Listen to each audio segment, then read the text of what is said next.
A Christmas Carol by Charles Dickens. Stave 4, The Last of the Spirits. The phantom slowly, gravely, silently approached. When it came near him, Scrooge bent down upon his knee, for in the very air through which the spirit moved it seemed to scatter gloom and mystery. It was shrouded in deep black garment, which concealed its head, its face, its form, and left nothing of it visible, save one outstretched hand. But for this it would have been difficult to detach its figure from the night, and separate it from the darkness by which it was surrounded.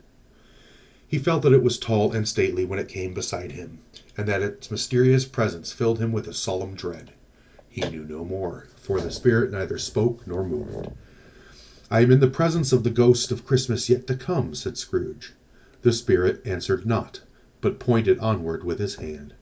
"You are about to show me shadows of the things that have not happened, but will happen in the time before us," Scrooge pursued.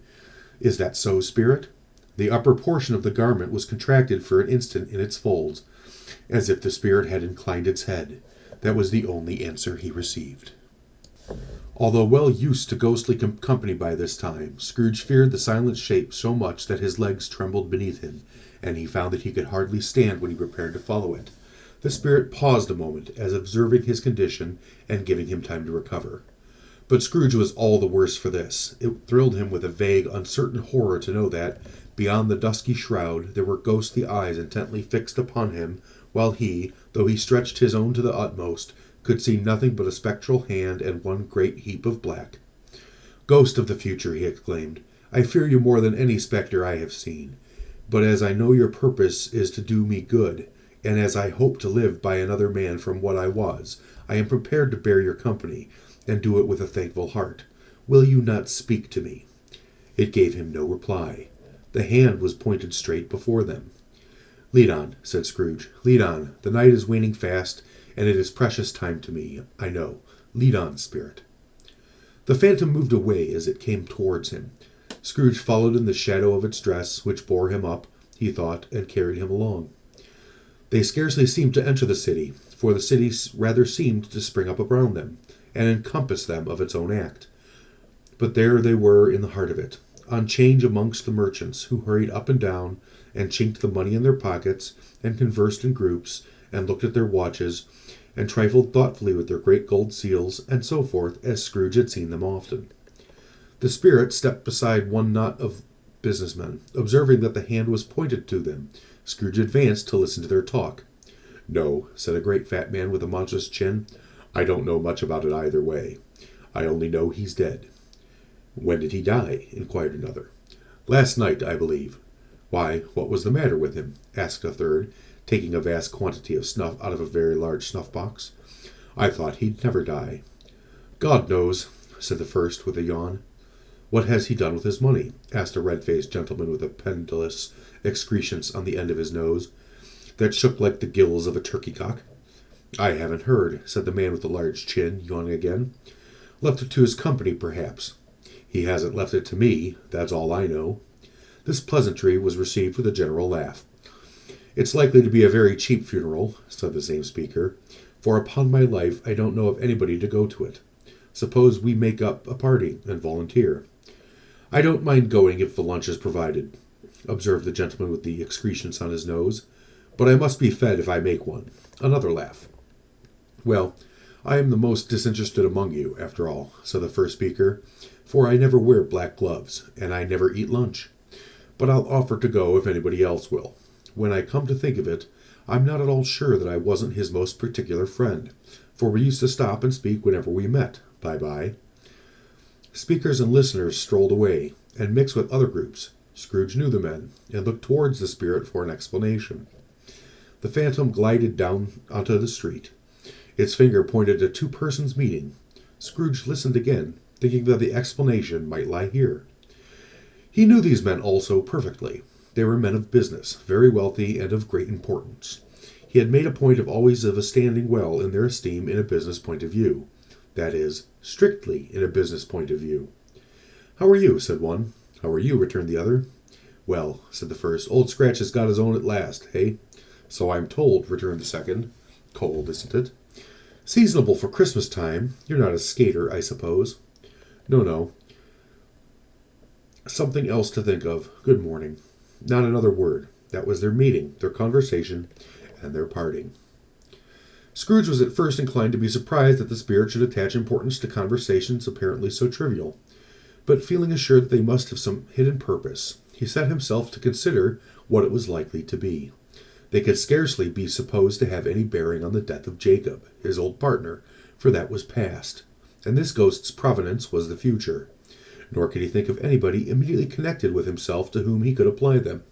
But nothing doubting that, to whomsoever they applied, they had some latent moral for his own improvement.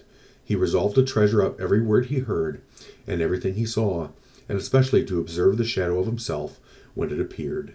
For he had an expectation that the conduct of his future self would give him the clue he missed, and would render the solution of these riddles easy.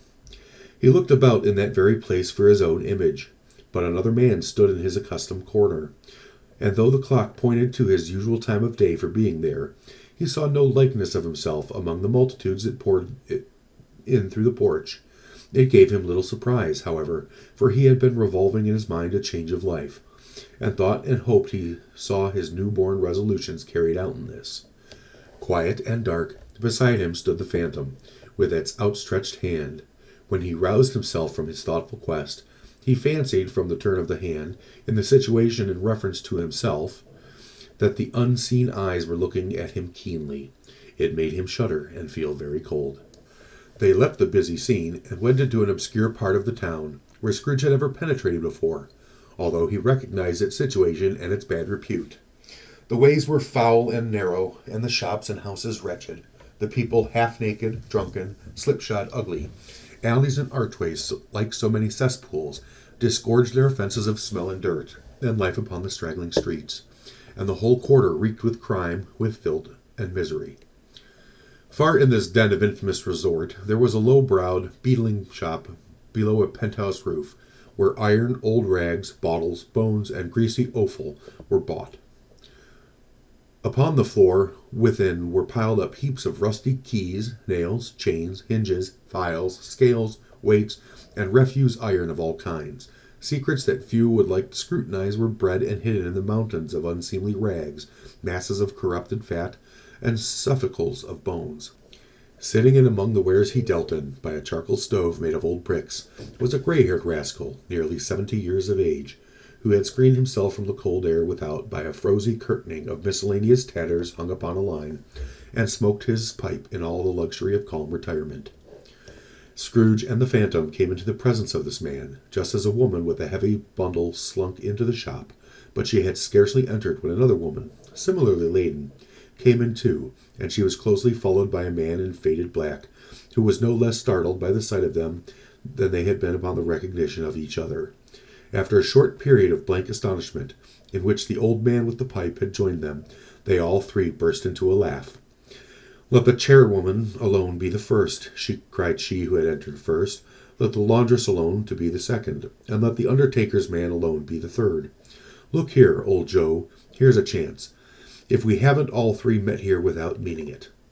"You couldn't have met in a better place," said old Joe, removing his pipe from his mouth. "Come into the parlor. You were made free of it long ago, you know, and the other two ain't strangers. Stop till I shut the door of the shop. Ah, how it squeaks! There ain't such a bist of rusty metal in the place of its own hinges, I believe, and I'm sure there's no such old bones here as mine. Ha ha, we're all suitable to our calling. We're well matched. Come into the parlor, come into the parlor." The parlor was a space behind the screen of rags. The old man raked the fire together with an old stair rod, and having trimmed his smoky lamp, for it was night, with the stem of his pipe, and put it in his mouth again. While he did this, the woman who had already spoken threw her bundle on the floor, and sat down in a flaunting manner on a stool, crossing her elbows on her knees, and looking with bold defiance at the other two. "What odds, then? What odds, Mrs. Dilber?" said the woman. "Every person has a right to take care of themselves. He always did." "That's true indeed," said the laundress. "No man more so." "Why, then, don't stand staring as if you was afraid, woman. Who's the wiser? We're not going to pick holes in each other's coats, I suppose." "No, indeed," said Mrs. Dilber and the man together. "We should hope not." "Very well, then," cried the woman. "That's enough. Who's the worse for the loss of a few things like these? Not a dead man, I suppose. No, indeed, said Mrs. Dilber, laughing. If he wanted to keep him after he was dead, a wicked old screw, pursued the woman, why wasn't he natural in his lifetime? If he had been, he'd have had somebody look after him when he was struck with death, instead of lying gasping out his last there, alone by himself. It's the truest word that was ever spoke, said Mrs. Dilber. It's a judgment upon him. I wish it was a little heavier judgment, replied the woman, and it should have been, you may depend upon it, if I could have laid my hands upon anything else. Open that bundle, old Joel, and let me know the value of it. Speak out plain. I'm not afraid to be the first, nor afraid of them to see it. We knew pretty well that we were helping ourselves before we met here, I believe. It's no sin. Open the bundle, Joe. But the gallantry of her friends would not allow of this, and the man in the faded black, mounting the breach first, produced his plunder. It was not expensive. A seal or two, a pencil case, a pair of sleeve buttons, and a brooch of no great value were all. They were severely examined and appraised by old Joe, who chalked the sums he was disposed to give for each upon the wall, and added them up to a total when he found there was nothing more to come. That's your account, said Joe, and I wouldn't give another sixpence, even if I was boiled for not doing it. Who's next? Mrs. Dilbert was next. Sheets and towels, a little wearing apparel, 2 old-fashioned silver teaspoons, a pair of sugar tongs, and a few boots. Her account was stated on the wall in the same manner. I always give too much to ladies. It's a weakness of mine, and that's the way I ruin myself, said old Joe. That's your account. If you asked me for another penny, and made it an open question, I'd repent of being so liberal and knock off half a crown. And now undo my bundle, Joe, said the first woman. Joe went down on his knees for the greater convenience of opening it, and, having unfastened a great many knots, dragged out a heavy roll of some dark stuff. What do you call this? Said Joe. Bed curtains? Ah, returned the woman, laughing and leaning toward her crossed arms. Bed curtains. You don't mean to say you took him down, rings and all, with him lying there, said Joe. Yes, I do, replied the woman. Why not? You were born to make your fortune, said Joe, and you'll certainly do it. I certainly shan't hold my hand when I can get anything in it by reaching it out, for the sake of such a man as he was. I promise you, Joe, returned the woman coolly. Don't drop that oil upon the blankets now. His blankets? Asked Joe. Whose else do you think? Replied the woman. He isn't likely to take cold without 'em, I dare say. I hope he didn't die of anything catching, eh? Said old Joe, stopping in his work and looking up. Don't you be afraid of that, returned the woman. I ain't so fond of his company that I'd loiter about him for such things if he did. Ah, you may look through that shirt till your eyes ache, but you won't find a hole in it, nor a threadbare place. It's the best he had, and a fine one, too. They'd have wasted it, if it hadn't been for me. What do you call wasting of it? Asked old Joe. Putting it on him to be buried in, to be sure, replied the woman with a laugh. Somebody was fool enough to do it, but I took it off again. If calico ain't good enough for such a purpose, it isn't good enough for anything. It's quite as becoming to the body. He can't look uglier than he did in that one. Scrooge listened to this dialogue in horror. As they sat grouped about their spoil, in the scanty light afforded by the old man's lamp, he viewed them with a detestation and disgust which could hardly have been greater, though they had been obscene demons marketing the corpse itself. Ha ha! Laughed the same woman when old Joe produced a flannel bag with money in it, told out the several gains upon the ground. This is the end of it, you see.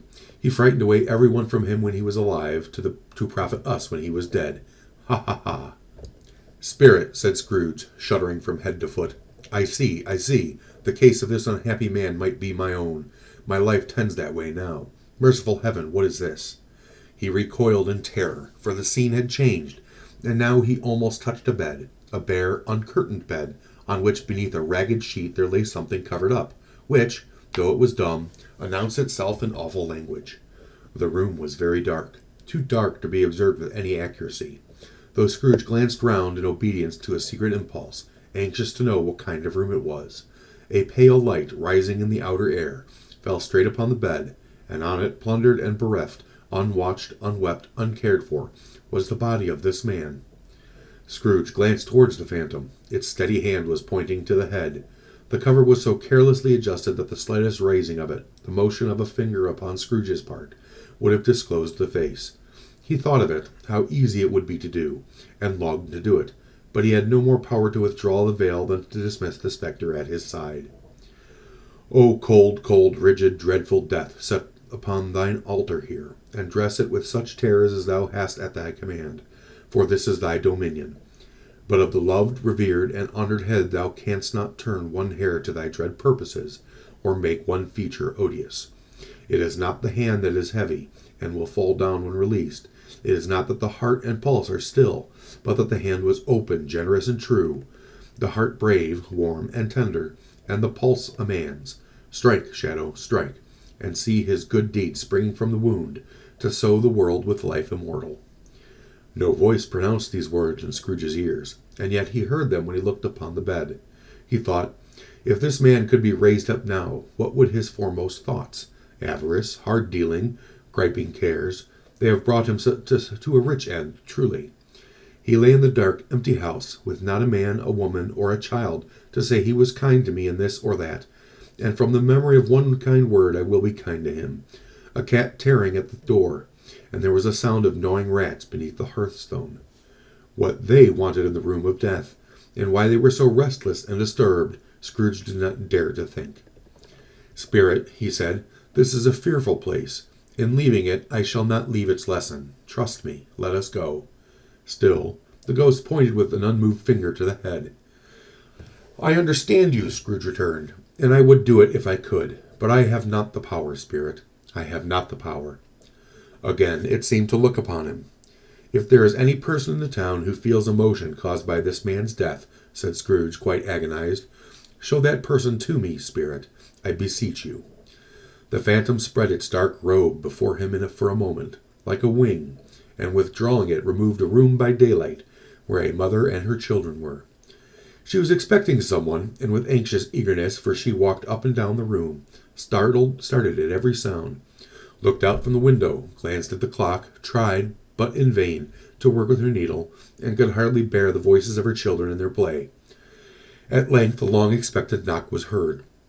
She hurried to the door, and met her husband, a man whose face was careworn and depressed, though he was young.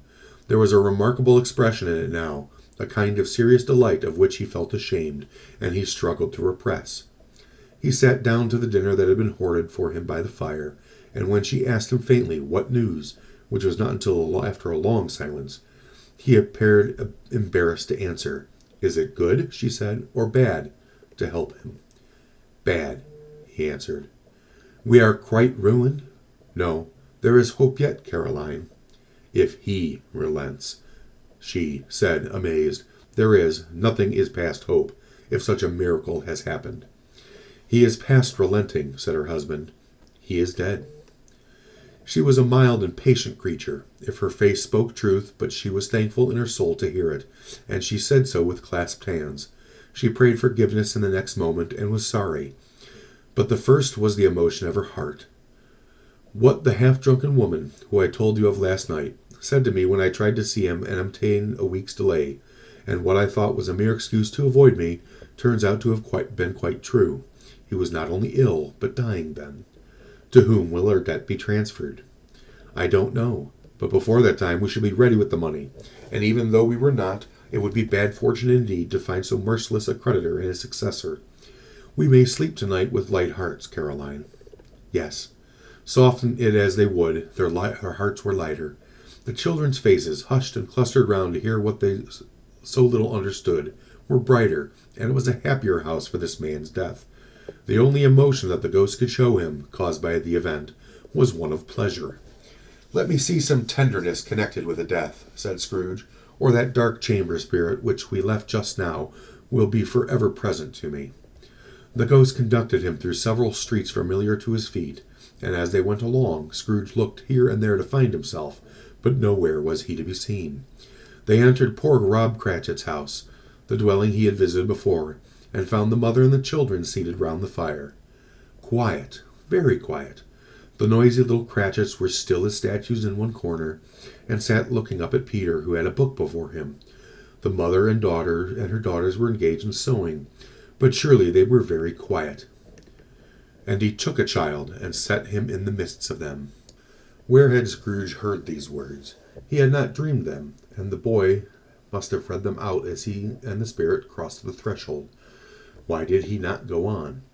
The mother laid her work upon the table and put her hand up to her face.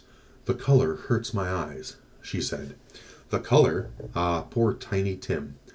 "They're better now again," said Cratchit's wife. "It makes them weak by candlelight, and I wouldn't show weak eyes to your father when he comes home for the world. It must be near his time." "Past it, rather," Peter answered, shutting up his book. "But I think he has walked a little slower than he used these last few evenings, Mother." They were very quiet again. At last she said, in a steady, cheerful voice that only faltered once, I have known him walk with Tiny Tim upon his shoulder very fast indeed." "And so have I," cried Peter, "often." "And so have I," exclaimed another. "So had all." "But he was very light to carry," she resumed, intent upon her work, "and his father loved him so, that it was no trouble. And there is your father at the door." She hurried out to meet him, and little Bob and his comforter, he had need of it, poor fellow, came in. His tea was ready for him on the hob, and they all tried who should help him to it most.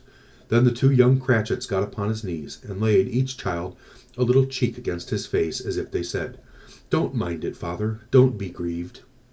Bob was very cheerful with them, and spoke pleasantly to all the family. He looked at the work upon the table, and praised the industry and speed of Mrs. Cratchit and the girls. They would be done long before Sunday, he said. "Sunday? You went today, then, Robert?" said his wife. "Yes, my dear," returned Bob. "I wish you could have gone. It would have done you good to see how green a place it is. But you'll see it often. I promised him that I would walk there on a Sunday." "My little child," cried Bob. "My little child."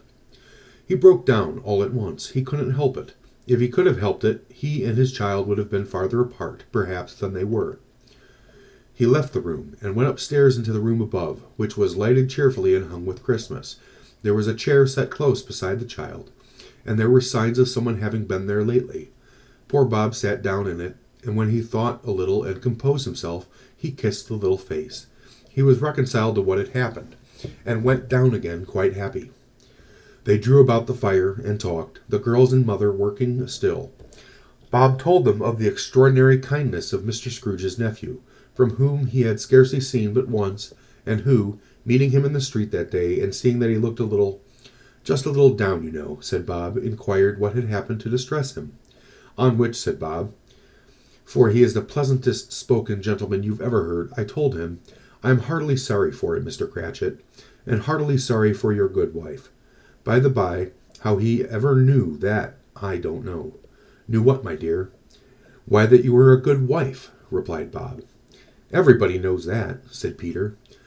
"Very well observed, my boy," cried Bob. "I hope they do. Heartily sorry," he said, "for your good wife. If I can be of service to you in any other way," he said, giving me his card, "that's where I live. Pray come to me." Now it wasn't, cried Bob, for the sake of anything he might be able to do for us, so much as for his kind way, that this was quite delightful. It really seemed as if he had known our Tiny Tim, and felt with us.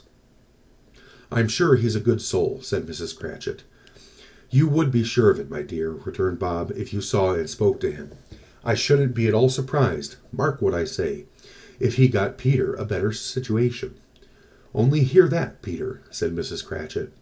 "And then," cried one of the girls, "Peter will be keeping company with someone and setting up for himself." "Get along with you," retorted Peter, grinning. "It's just as likely as not," said Bob. "One of these days, though there's plenty of time for that, my dear. But however and whenever we part from one another, I am sure we'll none of us forget poor Tiny Tim, shall we, or this first parting that there was among us?" "Never, father," cried they all.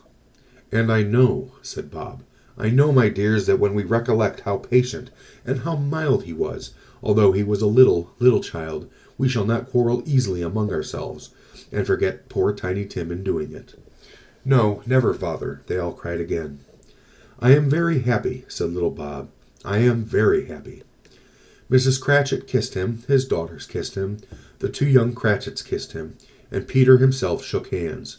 "Spirit of Tiny Tim, thy childish essence was from God." "Spectre," says Scrooge, "something informs me that our parting moment is at hand. I know it, but I know not how. Tell me what man that was whom we saw lying dead." The ghost of Christmas yet to come conveyed him, as before, though at a different time, he thought. Indeed, there seemed no order in these latter visions, save that they were in the future, into the resorts of businessmen, but showed him not himself.